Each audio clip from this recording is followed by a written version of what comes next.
Hali si hali tena nchini Tanzania, maandamano yakiendelea kwa siku ya pili sasa mjini Dar es Salaam. Karibu kwenye taarifa zetu za Iran Media, na kuomba uchukue sekunde yako moja upige subscription.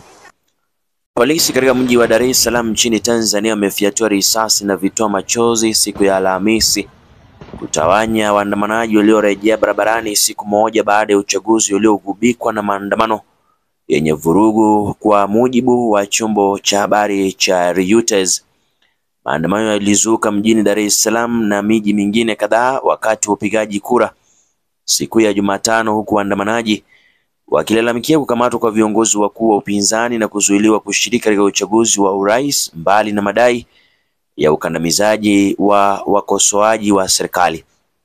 Kwa mujibu wa Reuters, baadhi ya maeneo ambayo maandamano hayo yameripotiwa kufanyika hii leo ni pamoja na Mbagala, Gongo la Mboto na Kiluvya. Hali ya wasiwasi inaendelea kushuhudiwa nchini Tanzania kufuatia maandamano ya ghasia yaliyofanyika hapo jana. Hata hivyo, baadhi ya barabara ambazo zilikuwa zimefungwa hapo jana sasa zimefunguliwa.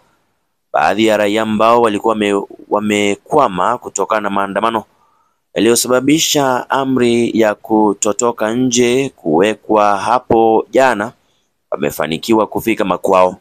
Aidha, kuna ripoti za maandamano kuzuka katika mji wa kaskazini mwa Mwanza, na kwamba baadhi ya wakazi kutoka eneo hilo wanadai kwamba wamekuwa wakisikia milio mikubwa nje ya nyumba zao. Aidha, kuna madai kwamba baadhi ya waandamanaji mjini Dar es Salaam, Mbeya na Dodoma wamekuwa wakiwashambulia walioshiriki katika shughuli ya kupiga kura hapo jana. Vilevile, huku mitandao ikiendelea kuminywa kwa siku ya pili mfululizo, ni simu za kawaida pekee zinazotumika kwa mawasiliano.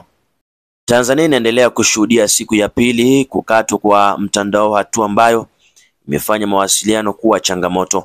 Hapo jana, siku ya uchaguzi, shirika la kimataifa la uchaguzi wa mtandao wa NetBlocks ilisema kuwa limegundua kufinywa kwa mtandao kote nchini humo.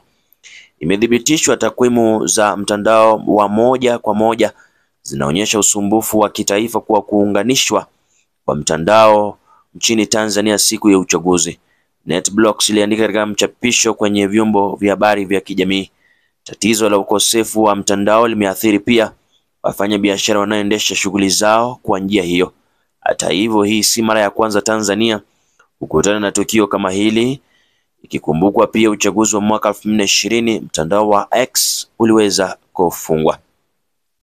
Kwingineko, wafanyakazi wa serikali ya Marekani Tanzania wanatakiwa kuchukua tahadhari.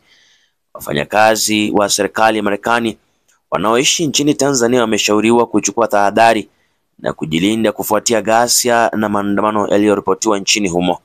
Kulingana na taarifa ya ubalozi huo uliotolewa hapo jana tarehe 29 Oktoba, ubalozi huo aidha umesema kwamba shughuli zake leo zitakuwa hudumu za dharura pekee na za kibalozi. Vilevile, wafanyakazi hao wametakiwa kuepuka maandamano, mikusanyiko ya watu, kutazama taarifa za vyombo vya habari ili kujua yanayoendelea, mbali na kuchukua tahadhari kuu katika maeneo waliopo.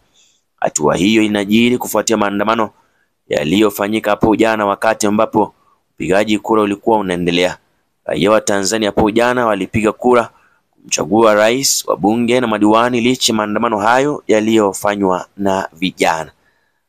Ndizo taarifa za hivi sasa. Mtazamaji wangu, unaweza toa maoni yako hapo kwenye comment section.